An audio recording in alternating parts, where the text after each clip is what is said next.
যোৱা 13 ডিচেম্বৰ তাৰিখে প্ৰাকৃতিক দুৰ্যোগ শিলাবৃষ্টি প্ৰচণ্ড শিলাবৃষ্টি আৰু বতাহ ধুমুহাৰ ফলত যি গেলেকীয়া অঞ্চলৰ বৃহৎ অঞ্চল ৰাইজৰ যি ক্ষতিগ্ৰস্ত হৈছিল সেই ক্ষতিগ্ৰস্ত ৰাইজক অসম চৰকাৰে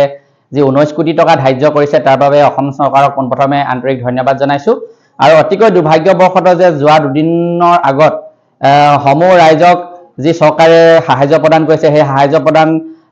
যি কেঁচা ঘৰ লোকসকলক 12,000 কৈ আৰু পকা ঘৰ লোকসকলক 14,500 টকাকৈ সাহায্য প্ৰদান কৰাৰ কথা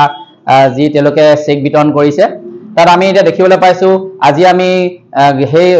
ক্ষতিগ্ৰস্ত হোৱা লোকসকলৰ ঘৰে ঘৰে আজি আমিও সাহায্য প্ৰদান কৰাৰ ক্ষেত্ৰত কাৰণ আমি নাম তালিকা প্ৰস্তুত কৰিবৰ কাৰণে উপস্থিত হৈছিলো কিন্তু আজি আমি দেখিলো তেওঁলোকে বহু ক্ষতিগ্ৰস্ত হৈছে কিন্তু তেওঁলোকে যিখন প্ৰথম লিষ্টত নাম তালিকা আহিছে কিন্তু নাম তালিকাৰ পৰা বাদ পৰি ৰৈছে তেওঁলোকে অতিকৈ দুৰ্ভাগ্যজনক বিষয় যে এই ক্ষেত্ৰত কিবা ৰাজনীতিকৰণ হৈছে নেকি আমাৰ শিৱসাগৰ জিলাৰ যিজন বিজেপিৰ সভাপতি ময়ূপ গোহাঁই ডাঙৰীয়া সভাত তেওঁ সামাজিক মাধ্যমত প্ৰকাশ কৰিছিল যে তেখেতে কৈছিল যে ইয়াত কোনো ধৰ্ম জাতি বৰ্ণ ভাষা নিবিহে সকলোৱে পাব ইয়াত কোনো ৰাজনীতিকৰণ নাহে কোনো কংগ্ৰেছ বিজেপি চিপিআই এই ক্ষেত্ৰত কোনো কথা নাহে বুলি তেখেতে উল্লেখ কৰিছে কিন্তু আমি এতিয়া দেখিবলৈ পাইছো যে ইয়াত কিবা ৰাজনীতিকৰণ নিশ্চয় হৈছে আৰু কি কাৰণে ইয়াত এই যিসকল বিশেষ ক্ষতিগ্ৰস্ত লোকসকল ইয়াত লোকসকল বাদ পৰি গ'ল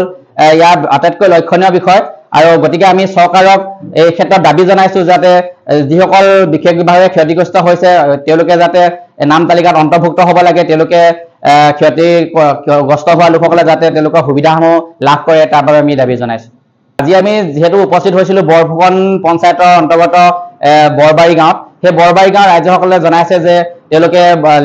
লিষ্টৰ পৰা বাদ পৰি গৈছে আৰু তেওঁলোকে সেই সভাখনত উপস্থিত হৈছিল যিদিনাখন চেক বিতৰণ কৰিছিল আৰু কিন্তু তাত চেক 12জন লোককহে তেওঁলোকে তাত চেক বিতৰণ কৰিলে বুলি আমি জানিব পাৰিছো আৰু বৃহৎ ৰাইজক তাত সভাখনত গোট খুৱাই কিন্তু কি কাৰণে 12জনক চেক বিতৰণ কৰিলে আৰু চেক বিতৰণ কৰি আৰু বাকিসকল বাদ পৰি গৈ তাত বহুতো সভা সমিতিৰ লোক উপস্থিত হৈছিল যদিও কিন্তু তেওঁলোকে সেই আজি যি সুবিধা লাভ কৰিব লাগিছিল তেওঁলোকে সুবিধাৰ পৰা বঞ্চিত হৈ ৰৈছে বুলি তেওঁলোকে জনাইছে আপুনিও ভুগিছে নেকি গেছৰ সমস্যাত গেছ আৰু লিভাৰ ৰিলেটেড সকলো সমস্যাৰ একমাত্ৰ সমাধান গেষ্ট্ৰচিটি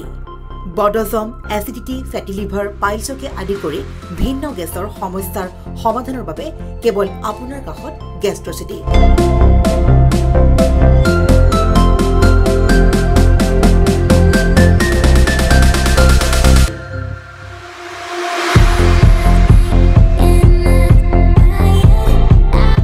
ভিজিট কৰক গেষ্ট্ৰচিটি গুৱাহাটী হাতীগাঁও চাৰিআলি যোগাযোগ নম্বৰ 7577999909